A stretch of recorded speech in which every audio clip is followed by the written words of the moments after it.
Assalamualaikum, hai, saya Hafiz. Hai, saya Syuk. So, seperti biasa, Santai Chill akan membawa anda merasai pengalaman kisah misteri. Tepat pada pukul 12 malam. And then tiba-tiba dia pun pegang tangan orang kat belakang.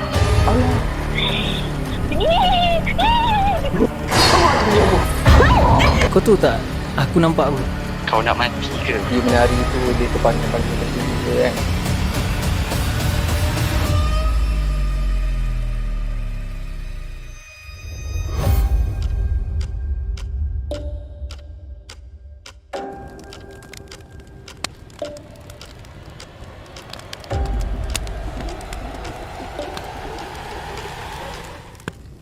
Bismillahirrahmanirrahim. Wallahu ashaddu ba'san wa ashaddu tanqila. Fallahu khairun hafiza wa huwa arhamur rahimin. Dan yakni ingatlah, Allah amatlah besar kekuatannya dan amatlah berat azab seksanya. Allah jualah penjaga yang sebaik-baiknya, dan dialah jua yang maha mengasihani dari siapa sahaja yang menaruh belas kasihan.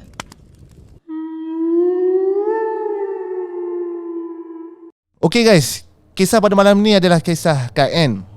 Tapi sayangnya Syuk, kita telah membuat sesi recording untuk Kak N, untuk part 2 dan part 3. Dan pada malam ni untuk video yang kita orang release ni tak boleh disiarkan. Hanya separuh saja yang kita orang boleh kongsi atas sebab-sebab gangguan yang telah diterima oleh Kak N sendiri guys. Benda ni kita akan ceritakan Pis. Tapi sebelum tu jangan lupa like, share dan subscribe. Yang mana dah subscribe, thank you so much. Dan jangan lupa follow our social media. Link ada sediakan di bawah. Lagi-lagi TikTok. Okay, kalau FYP lagi sekali Hafiz gelek geng. Okay. Apa yang jadi sebenarnya ni Pis? Itulah kan, kita benda ni dah selalu terjadi dekat tim Santai Chill lah. Apabila ada kola-kola dah cerita kisah seram dia orang, tiba-tiba kita orang tak boleh nak release atas sebab dia orang telah diganggu oleh apa benda yang dia orang cerita lah. Maksudnya macam contoh yang sekarang ni Kak N tu menceritakan satu tempat tu, dan benda yang menghuni kat tempat tu telah mengganggu dia sekeluarga. Ini pun baru kita orang dapat WhatsApp beberapa hari. Dia hantar dekat Syuk, kata Syuk minta maaf sangat, cerita untuk part 2 ni tolong jangan riliskan. Dan ada sebahagian daripada part 3 pun tak boleh dirilis. Hanya separuh saja yang kami boleh kongsikan pada malam ini. Jadi orang cakap ada rezeki satu cerita lah yang Kak N boleh ceritakan. Betul? Dan yang lain tu tak dapat disiarkan atas faktor keselamatan dan faktor kesihatan juga. Jadi kita familiar benda ni bila kita cerita, benda tu pun turut mendengar. Kan? Dan mungkin ada yang percaya, mungkin ada yang tak percaya. Jadi itu terpulang, dan benda ni dialami kepada orang yang terpilih saja. Bukanlah kata yang diganggu nipis lemah semangat, bukan. Kan. Kadang macam kita cakap, dugaan manusia lain-lain. Dan jadi ini adalah dugaan part Kak N lah, di mana kita sendiri pun tak mengalami. Tapi kita percaya Hafiz kan. Kita faham makhluk halus ni ada, wujud, benar. Itu pun memang dalam rukun iman. Sebelum ni Hafiz, kalau kau ingat, cerita apa lagi? Kita buka cerita lah Hafiz. Sebenarnya apa yang jadi selama kita shoot ni? Mungkin ada orang tertanya-tanya kan. Kadang ada video, kadang tak ada video Hafiz. Jadi kita buka je lah cerita. Okey, antara yang video-video yang sebelum ni yang pernah terjadi, antaranya kisah Nadim yang tak boleh diriliskan. Kan, kisah Nadim tu yang tak boleh dirilis disebabkan faktor pihak sana. Pihak sana mana yang dah sempat tengok, diorang tahulah pihak mana. Pihak sana dah beri amaran kepada dia dan juga telah berjumpa dengan aku sendiri. Pihak alam sana berjumpa dengan aku dalam mimpi. Kan, benda tu menyebabkan kita orang terpaksa ambil tindakan untuk jangan rilis atas faktor keselamatan kami juga dan keselamatan pihak Nadim juga. Dan salah satu juga cerita kisah apa tu? Irfan. Irfan tu kalau korang tahu sendiri, kita nak reshoot dia hampir dekat berapa kali. Tak lepas-lepas. Bila nak shoot dia ganggu, bila nak shoot kena ganggu. Bila kita dah set timing, okay kita esok lah tak jadilah, kena ganggu lagi dia. Jadi kan sampai kan kita orang kru ni kesian dan terpaksalah ambil tindakan keselamatan juga untuk pihak dia dan pihak kita juga atas orang kata langkah berjaga-jaga juga lah kan. Kita tak naklah gangguan ni berterusan dekat pihak kita dan pihak sana juga. Dan aku rasa kita boleh kongsi jugalah kan apa yang berlaku, sebab apa tak boleh kita ceritakan part 2 dia dengan separuh daripada part 3 dia tu. Okay guys, mungkin ada yang belum mendengar cerita daripada Irfan. Okay, jadi kalau korang nak dengar yang mana satu cerita Irfan, boleh tulis Santau Siam, santai chill lah, nanti keluarlah cerita dia. Jadi Pis, masa tu kau di kuarantin Pis. Aku kuarantin masa jadi aku keseorangan masa tu. Dengan ditemani seorang editor. Jadi sepanjang aku nak shoot dengan Irfan ni kan, yang pertama ni okey. Mungkin sebab first time, benda tu pun tak tahu. Terkejut lah kot kan. Jadi benda ni dapat cabaran masa nak shoot part kedua dan ketiga. Part kedua ni, masa kita nak shoot ya kan, mesti ada halangan. Lain tak okey.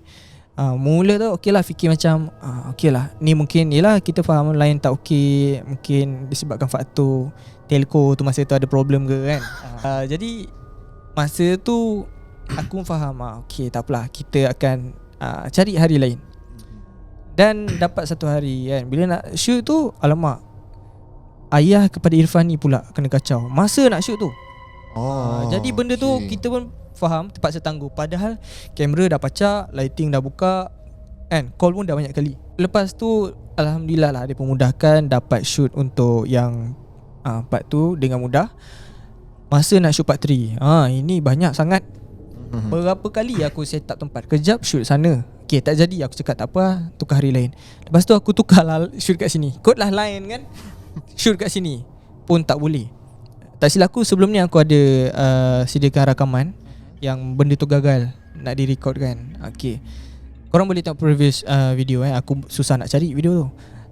Dan yang last kali nak buat part yang keempat, masa tu Irfan pun dah setuju kan. Tapi masa nak buat keempat tu memang Irfan cakap, minta maaf lah, kali ni memang tak boleh, benda ni ganggu saya, ganggu ayah saya kan.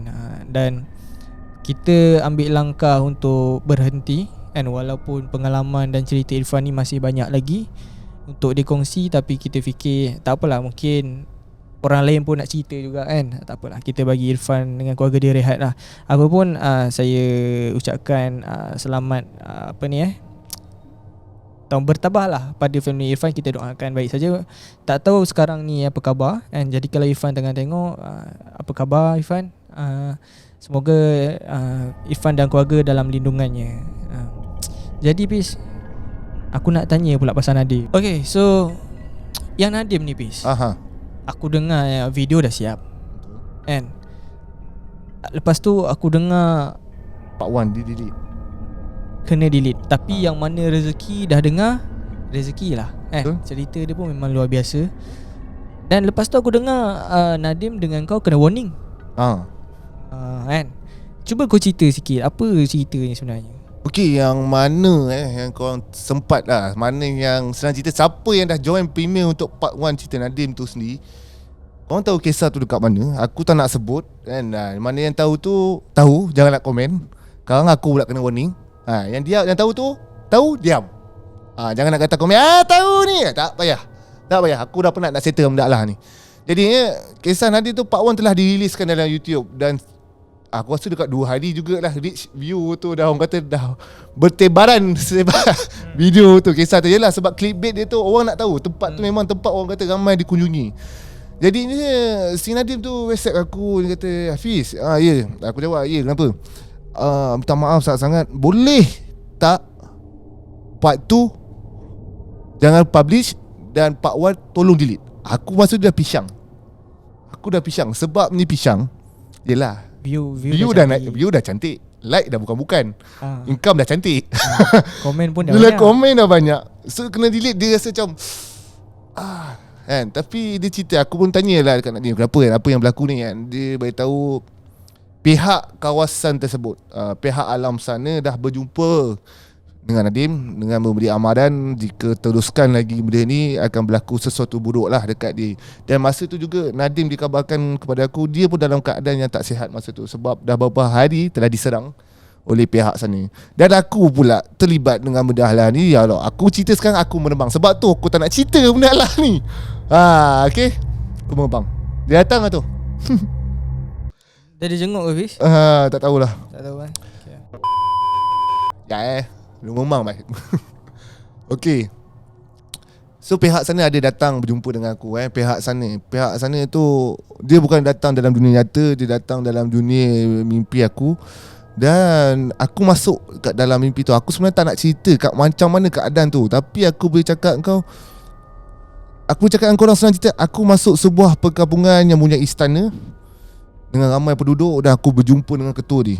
Aduh, Allahuakbar, selamat. Dia datang kan. Dia datang Ni malas ni Fiz kan. Ni lah orang kata cabaran dia, dugaan dia ni.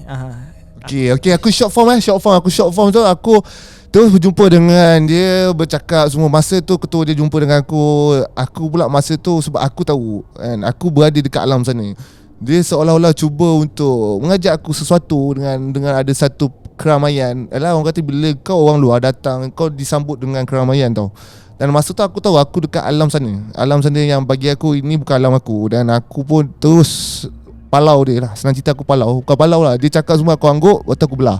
Dan masa aku belah tu, aku belah dalam keadaan ribut. Memang ribut yang memang dia tak nak bagi keluar aku daripada alam sana. Dan aku cakap, aku lupa apa aku cakap. Kadang aku cakap aku nak keluar pada tempat ni bukan tempat aku. So segala urusan tak ada kena-mena dengan aku. Aku tak masuk campur hal ini. Antara ini urusan kau dengan si Nadim tu.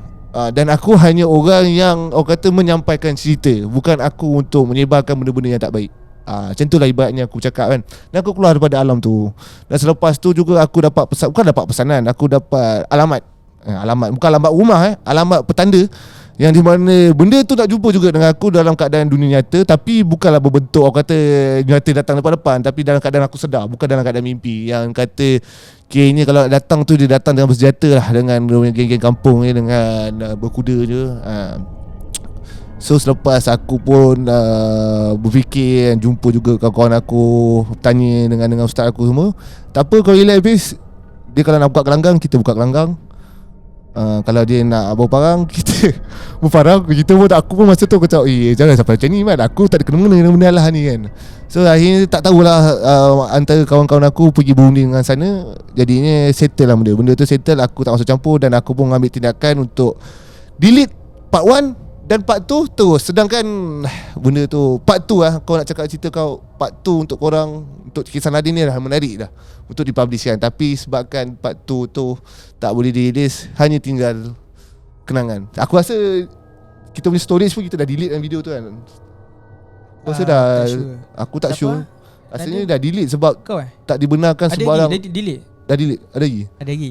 Ada lagi, tapi kita takkan publish lah benda tu. Publish lah. Itulah kisah Nadim. Dan kisah yang berlaku pula kali ni dekat KN pula. Apa yang aku boleh kongsi, yang apa aku tahu sebelum kau tahu lebih lanjut. Apa yang aku tahu tentang KN ni, keluarga dia diganggu beberapa hari selepas syuting telah dijalankan. Yang paling kesiannya, setiap kali dia tidur, walaupun tidur sekejap, dia berada kat kawasan yang diceritakan tu, dekat part 2 tu. Dia mimpi, macam contoh dia mimpi, KM cerita kepada kita orang, dia mimpi, bila dia dalam keadaan mimpi tu dia rasa terjatuh. Tiba-tiba dia terjatuh, dia buka je mata, dia dekat kawasan yang diceritakan kat dalam video part 2 ni. Maksudnya seolah-olah dia berada dalam dunia betul. Dan dia kerap alami orang kata hayalan. Bila orang kata termenung sekejap, dia berada kat kawasan tu. Sampai macam tu, sampailah dia berjumpa dengan orang kata seorang ustaz pondok lah, boleh dikatakan. Tapi dia tak nak digelarkan sebagai ustaz kan? Tapi kita boleh gelarkan sebagai orang yang berilmu lah. Orang berilmu ni berkata benda ni bukanlah jahat, cuma dia nak mengingatkan sesuatu perkara dekat KN ni. Dan kita orang pun tak faham apa yang disampaikan. Mungkin kau tahu apa dia. Yang ni lah aku ceritakan lah apa yang KN cakap aku kan. Apa yang aku faham lah. Aku cuba ceritakan kronologi dia lah. Okey, mantap. Jadi semalam aku tak tahulah kan diorang ni tengok hari apa. Jadi semalam aku dapat WhatsApp daripada KN. Aku baca kan, benda macam ni lagi real. Benda ni lagi real kalau aku baca. Okay. Okay, mana Kak N ni? Okay, jadi Kak N WhatsApp aku. Okay, bunyinya macam ni. Salam Syuk, maaf ganggu lewat malam, tapi perkara ni quite serius sebab akak nak inform awal-awal. Maaf sebab mungkin perkara ni sangat-sangat menyusahkan tim Syuk, tapi akak nak minta tolong supaya cancel sharing pengalaman akak tentang pak beranak dan room service. Akak ada sebab tertentu dan akak susah nak explain kenapa. Cuma akak dapat bagi tahu it's not a good sign. Tu pis. Itu je lah yang aku boleh baca kan. Yang lain tu tak boleh. Kan?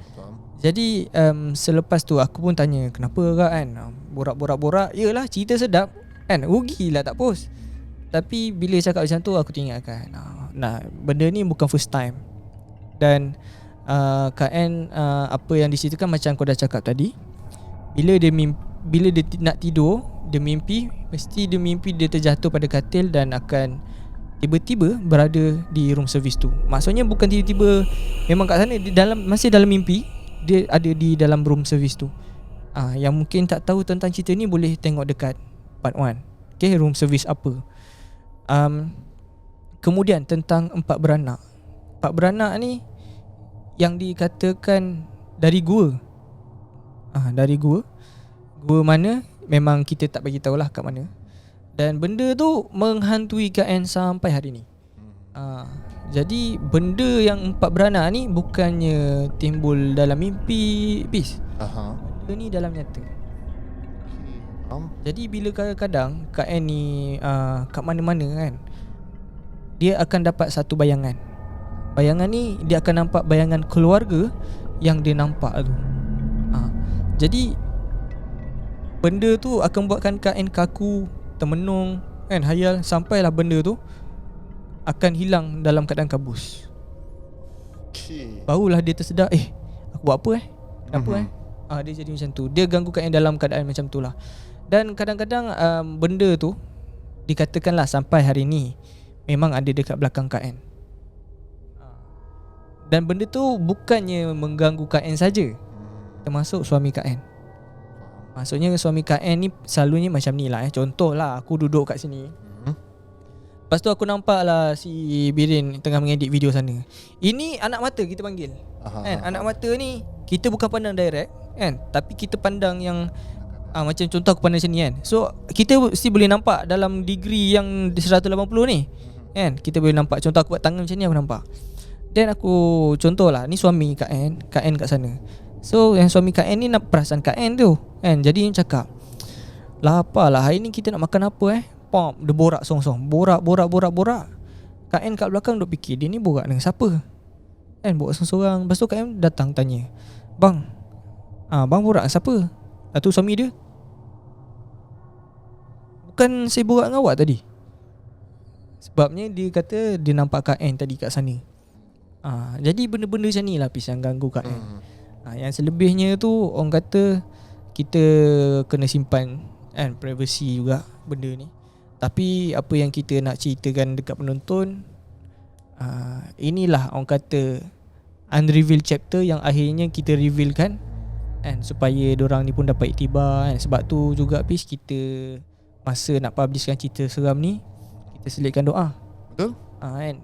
Itu bukan saja-saja kan. Jadi cuba jugalah hafalkan, ingat dan fahami yang sepatutnya fahami kan. Kena faham ayat tu barulah jadi faham ayat. Sama juga macam Al-Fatihah Pis. Ini teguran lain pula. Kita familiar dengan baca Al-Fatihah, betul, tapi tak faham kan, pun tak ada guna juga. That's why kadang yang ni yang pakcik aku cerita pula pakcik aku cakap, kalau kita merawat orang kan, kadang kita baca benda tu gelak, no wonder lah kau faham tak apa yang kau baca. Jadi maksudnya kat situ lah kita kena mendalami Quran tu, bukan hanya menghafal, tapi kita kena faham. Itu je lah daripada aku. Okey lah, penjelasan Syuk dah terang kenapa video untuk part 2 dengan part 3 sepatutnya akan ada release. Tapi kita orang terpaksa cut hanya separuh daripada kisah Kak N saja untuk dirilis pada video malam ini. Sebelum kita orang dengar kisah Kak N pada malam ini, kita sama-samalah sedekahkan Al-Fatihah untuk semua caller-caller kita yang masih lagi mengalami gangguan makhluk halus ni, semua mereka dilindungi Allah Subhanahu Taala. Al-Fatihah. Amin amin. Okay guys, itulah penjelasan dan sedikit cerita pengalaman kami sebagai konten kita seram dan penyampai orang kata cerita-cerita seram untuk korang semua. Bukan ada masa kita orang nampak macam cool berhadapan kamera, dan ada masa sebenarnya kita orang down juga. Gangguan yang telah dialami tak semuanya kami cerita dekat korang semua, hanya kru-kru saja yang tahu. Dan kita pun dah tak nak menengahkan masa. Korang teruskanlah menonton kisah seram KN. Mungkin ini the last chapter dia. Mungkin. Silalah pertontonkan cerita ini untuk anda semua. Saksikan. Kita dah tak sabar nak dengar kisah kedua daripada KN sendiri. Dipersilakan. Kisah kedua ni tentang penarik keranda. Benda yang sama juga. Malam tu akak tak kerja, tapi akak balik dari performance. Cumanya balik dari performance ni, akak perform, kawan akak tak perform sebab dia on duty. Jadi akak tunggu diorang lah, sebab akak takut nak balik seorang. Sebab jalan pergi ke ke management, tempat staff tinggalkan, staff lodge tu dia jauh. Masuk ke dalam sana dan melintasi bilik yang akak cakap tu tadi. Memang kena melintasi. And then lepas tu dekat depan dia ada satu pokok besar. Pokok tu kalau silap hari bulan kita memang tengok orang main buayan dekat situ. Jadi akak tak nak benda tu. Walaupun akak tak nampak, tapi dia kadang-kadang dia memang suka nak menampakkan diri. Jadi akak tunggulah kawan-kawan akak ni habis duty, akak tunggu dekat lounge. Lepak-lepak dengan bartender tu tadi. Sampai pukul 12.30 malam. Sebab clearance semua sampai pukul 12.30 malam. Akak ni dulu, masa muda-muda, akak ada satu tabiat. Benda yang bersebab lah. Sebab kenapa kita dalam Islam ni tak boleh pakai benda berloceng apa semua. Akak suka pakai bracelet dengan anklet yang banyak loceng. Yang macam untuk tarian India tu, akak suka. Apatah lagi kalau akak menari, kita perform memang pakai benda tu, kita akan lengkapkan full costume. Jadi akak memang suka pakai yang tu juga. Dengan sekali dengan tali pinggang yang berjuntai tu. Akak suka, memang akak suka dari dulu macam tu. Jadi apatah lagi balik perform, akak biarkan je lah benda tu dekat gelang tangan dengan gelang kaki. Bila balik, kita orang bertiga ni suka menyanyi. Dan lepas tu bila menyanyi, akak suka buat gelang akak berbunyi dan akak suka letak kaki akak. Menari lah balik. Then suddenly dekat tempat yang akak cakap tu tadi lah, berdepan dengan bilik tu kan ada satu pokok besar and then walkway tu kalau kita lalu, pokok tu memang rendang, dia menutupi walkway tu. Jadi memang tak, kalau siang hari panas memang tak panas dekat situ, memang sentiasa redup. Tapi dekat bawah dia, hari tak hujan tau, dekat bawah dia ada ranting-ranting kering yang dah kering dengan daun yang kering. Bila kita ni menyanyi dan kita menari-nari apa semua kan, dan tiba-tiba kita macam dalam kita bercakap-cakap dan gelak-gelak tu, dalam main-main gelang tu dengan kaki, kawan akak ni pun pakai yang tu juga, tapi dia tak, sebab dia duty, dia pakai gelang yang kecil, yang loceng kecil tu, dia hentak jugalah kaki dia. Nyanyi and then suddenly kita dengar macam benda kena seret dekat bawah tau. Walkway ni tinggi, walkway kayu, dia tarik macam tu. Yang lepas tu kita berhenti sebab kuat tau bunyi dia, kuat. Tempat tu sunyi, memang tak banyak gas. Gas dah tidur kan, memang tak bising.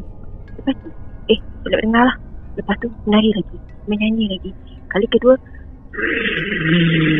dia tarik macam tu. Kau buat apa? Cakap dengan kawan akak. Akak cakap, kau buat apa? Tak buat apa. Yang bunyi tu tadi kenapa? Menyanyi je lah, menari je lah. Kau buat bunyi macam tu, kenapa? Akak marah dengan kawan akak. Aku tak buat. Dia cakap macam tu. Dia ni kan, aku tak buat. Dia dah takut tak? Nampak macam pelik je bunyi. Menampah. Kawan kakak yang seorang tu cakap, jom nyanyi lagi. Nyanyi. Happy go lucky lah. Dan last kali bila yang dah nak sampai dekat pokok tu kan, masih menyanyi dan menari dengan gelang, bunyi gelang tu, bunyi loceng tu. Dia bunyi macam ni. Dia cakap macam tu. Dehem tu makin kuat. dengan bunyi tarikan tu, dengan dah ranting kering, dengan bunyi daun-daun kering, dia tarik tau. Yang peliknya benda tu kan, selangkah kita berjalan, dia akan selangkah juga bunyi langkah kaki dia. Tapi dia tak ada dinding, tapi kita dengar langkah kaki orang yang berjalan atas daun kering. Kita melangkah, dia melangkah, kita berhenti, dia berhenti. Dah tu, kawan dekat seorang, dia cakap macam tu, tiba-tiba, kita ni bau wangi tau. Dia ni, maybe lah dia ada penjaga dia. Dia cakap, ya Allah. Babe, stop babe. Dia cakap, benda ni lain lah. Kenapa penjaga aku dia datang Dia cakap macam tu. Penjaga kau, yalah, tak lama lepas tu, macam bau semerbak. Memang kita tahu, memang kita cam. Kalau bau tu keluar, memang tu penjaga dia. Dah tu kan. Dah tu, kali keempat kita nak berjalan, nak melangkah ni, dia pun melangkah. Bila dia tarik tu kan, lapar. Dia cakap macam tu. Benda tu, dia cakap, kita baru nak melangkah ni, datang. Dia cakap, dah, dia sebut datang, suara garau dah besar. Datang ke mana? Yang bodohnya budak 3 orang ni kan masa muda lagi, memang tak tahu. Awal 20-an. Datang ke mana Kita tanya macam tu. Dah tu baru macam kawan akak tu kan, lari. Dia cakap macam tu. Lari. Masa dia cakap macam tu, kita pun lari. Kita lari kan, sekuat tu kita lari, sekuat tu juga dia lari. Dengan bawa benda berat yang dia bawa tu tadi. Benda berat tu memang kita boleh dengar tau, dia heret benda tu. Sebanyak mana langkah kaki kita, sebanyak tu juga langkah kaki dia. Sampai dekat staff management yang dekat depan ni, yang tu semua top management yang stay. Kita tak kisahlah top management mana satu lagi, kita memang ketuk pintu dia orang macam nak pecah tu tak. Dah tengah malam, kita ketuk je. Bila dia orang buka, kita masuk. Bilik pertama yang kita ketuk tu, kita masuk. Kenapa? Dia cakap, kita orang ni dah tak dapat nak cakap lagi dah. Lepas tu, dia cakap, ada orang. Dia cakap macam tu. Dan bila yang bilik yang kena ketuk tu, bilik orang lokal tapi dia bekerja dekat situ juga, dia one of the top management. Tu dia cakap, dia cakap macam tu. Dia tutup pintu, dia ambil barang, dia selit dekat bawah pintu. Korang kenapa sampai penarik keranda boleh keluar? Dia tanya macam tu. Wow. Korang buat apa sampai penarik keranda boleh keluar? Ambil sebelum dia letak barang tu kat bawah pintu, selit dekat bawah pintu, dia suruh kita orang gigit dulu barang tu, then letak bawah pintu. Then dia tanya on the spot, korang buat apa sampai penarik keranda keluar? Dia tanya macam tu. Tak buat apa, kita orang tak fikir apa yang kita orang buat. Kita orang memang tak tahu apa benda yang menyebabkan dia keluar. Dan malam tu dia hantar kita orang balik, tapi dia cakap dengan akak, dengan kawan akak, gelang tu, anklet dengan bracelet tu kena buka, tak boleh pakai. Semua perhiasan kat badan buka, jangan pakai, tak nak ada dengar bunyi. Dia cakap macam tu. Tapi masa dia nak balik tu kan, dia bawa macam hornbill feather, yang kalau kita menari tu kan ada hornbill feather yang kita selitkan dekat jari tu kan. Dia bawa yang tu, satu hornbill feather tu, tapi dia macam satu sehelai saja. Dia bakar dulu, dan dia bawa hornbill, supaya bau burung tu tersebar lah, bau burung tu. Walaupun dia tak berasap, tapi dia dah bakar, benda tu boleh cium bau macam tu. Dia orang hantar kita orang balik. Dan malam tu kita orang, walaupun dah balik bilik kan, memang tak dapat tidur lah. Memang kita dengar bunyi dia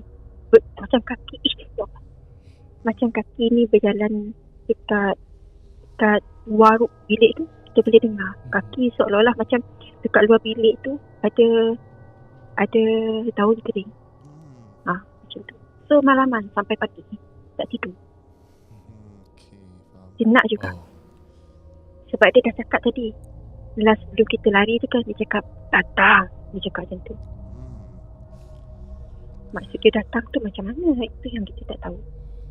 Kalau lah, let's say lah, malam tu kita masih juga tak sedar, ataupun sekiranya kawan akak tu tak ada penjaga, rasanya mungkin lah, sebab dia memang akan ambil roh kita sumbat dekat dalam keranda. Itu yang diorang cakap lah.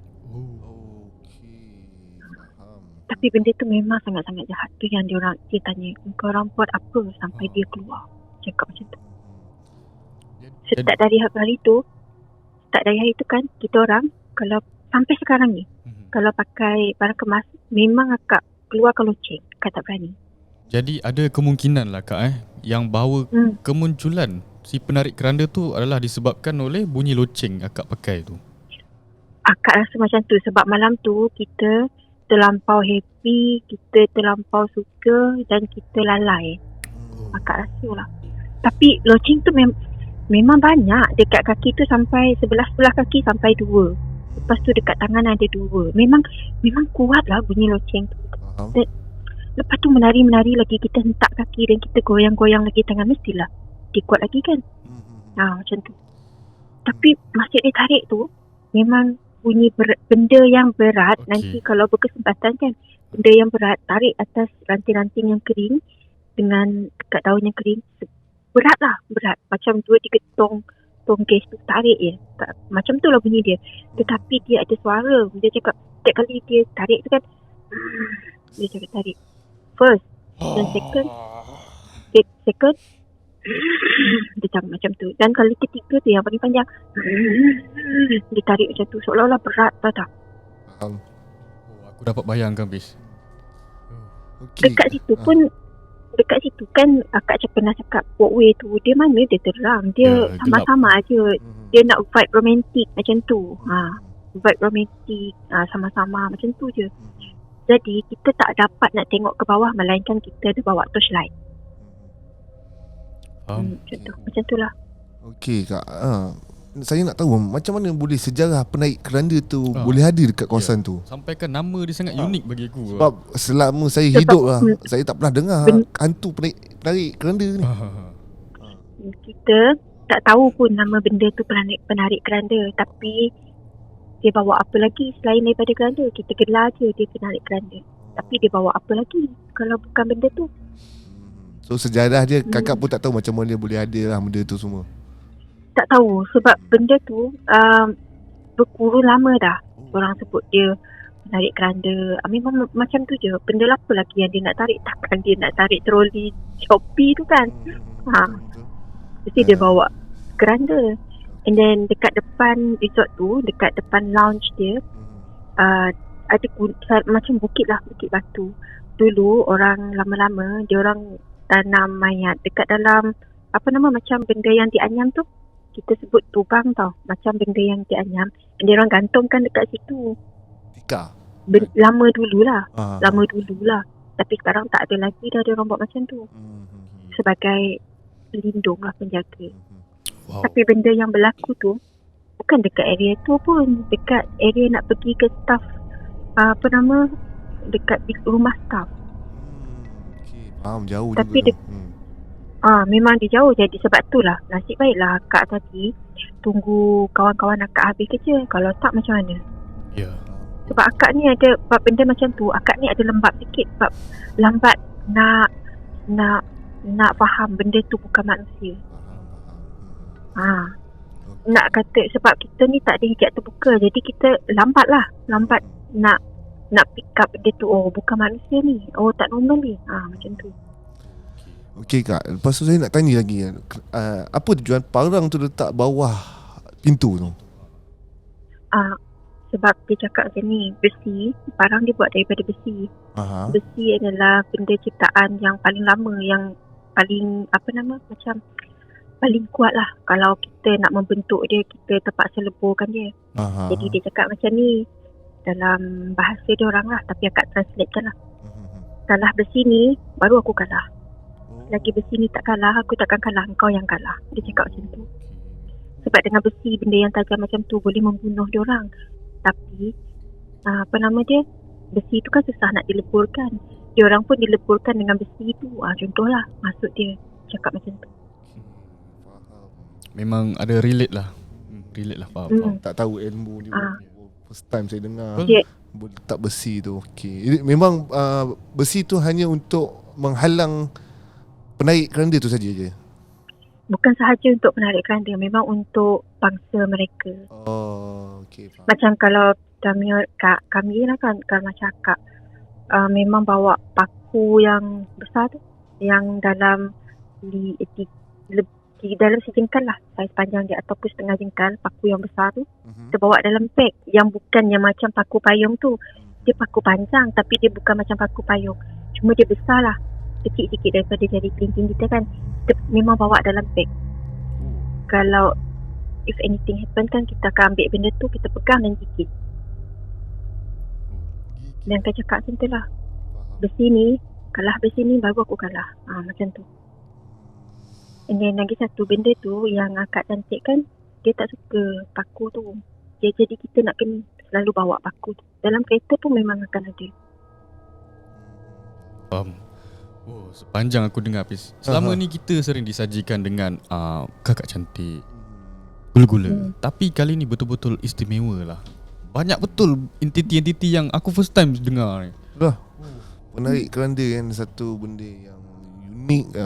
Bukanlah aku teringin nak tengok, tapi nak tahu macam mana boleh terwujudnya kata penarik keranda ni kan. Nama pun dah seram Hafiz. Kau ada apa lagi nak tanya dekat Kak Ann? Setakat ni tak dah everything semua yang Kak Ann cerita semuanya clear lah. Dia dah macam movie lah. Dia macam movie, tapi kalau kita melaluinya, akak cerita pun kan, kadang kalau macam suruh akak gegar tu dengan satu badan sekali, akak sejuk. Kalau akak cakap kan, kalau akak cerita balik kan, satu badan pun rasa sejuk sebab teringat lah dengan benda. Faham. Yelah. Sebab bagi orang yang kuat semangat, benda tu mungkin dia boleh cerita balik dengan rasa cool. Tapi bagi orang yang tak kuat semangat dan orang yang penakut macam akak kan, gegar lah, lepas ni tak kencing lagi dah. Bis, cerita first best, cerita yang kedua best. Auto melemang. Kedua ni bagi aku dia jump scare dia lain macam sikit lah. Betul. Tak, orang kata tak tahulah aku tak tercapai di akal lah. Tak tercapai di akal. Lepas tu aku pun tak pernah tengok filem-filem yang ada unsur-unsur hantu penaik keranda ni. Aku rasa cerita Kak Ann ni perlu difilmkan. Betul. Untuk paparan masa depan. Ada producer filem ni cerita ni. Tapi kan dia benda tu dia pelik tau. Kalau kita berhenti, dia akan berhenti juga. Kalau kita jalan, dia akan jalan. Kalau kita berlari, dia lari sekali ikut kita. Seram. Dengan bawa benda berat tu lah, apa benda yang dia langgar kat bawah tu pun kita tak tahu. Tapi kita dengar tak benda tu. Kita dengar apa yang dia start kita orang ni jerit, mak, jerit macam tu kan, lari. Dan jerit macam tu, dia masih juga lari. Apa benda yang dia bawa. Sedangkan dekat bawah tu akar pokok besar. Macam mana dia tarik benda tu? Tu yang rasa tak logik. Faham. Okey. Cerita ni aku dengan Hafiz kali pertama dengar. Kepada korang yang mungkin ada cerita sendiri pasal penarik keranda ni kan, bolehlah share dekat komen guys. Okey, selain kita hiburkan diri kita dengan cerita-cerita seram, cerita mistik misteri ni, yang paling penting kita ambillah pengajaran dan juga manfaat daripada cerita yang disampaikan oleh Kak Ann. Dan kepada korang semua, janganlah orang kata bila dengar cerita ni taksub sampai nak cari siapakah penaik keranda ni. Dayahlah. Ini jangan nak cari. Sekarang buat-buat dia tarik keranda depan kau, nanti kau pun pisang. Nanti kau dah tak tahu dah ini malaikat maut datang ke hantu datang. Okay, ini just sekadar perkongsian. Kita pun first time dengar, dan korang pun aku yakin ramai juga yang first time dengar tentang hantu penaik keranda ni. Jadinya jadikan ini sebagai satu cerita dan pengalaman korang. Kalau ada dengar benda-benda macam ni, korang dah tahu dah step apa nak buat, apa benda yang kena buat. Itu orang kata langkah berjaga-jaga. Betul. Yang baik kita jadikan sebagai pedoman, yang buruk kita jadikan sebagai sempadan. Terima kasih kepada anda yang menonton Santai Chill. Jangan lupa untuk tekan butang like, share dan juga subscribe. Dan yang dah subscribe, thank you so much. Terima kasih juga kepada Kak Ann kerana sudi meluangkan masa berkongsi cerita kepada Santai Chill. Jumpa anda di video akan datang. Assalamualaikum. Bye-bye. Bye-bye.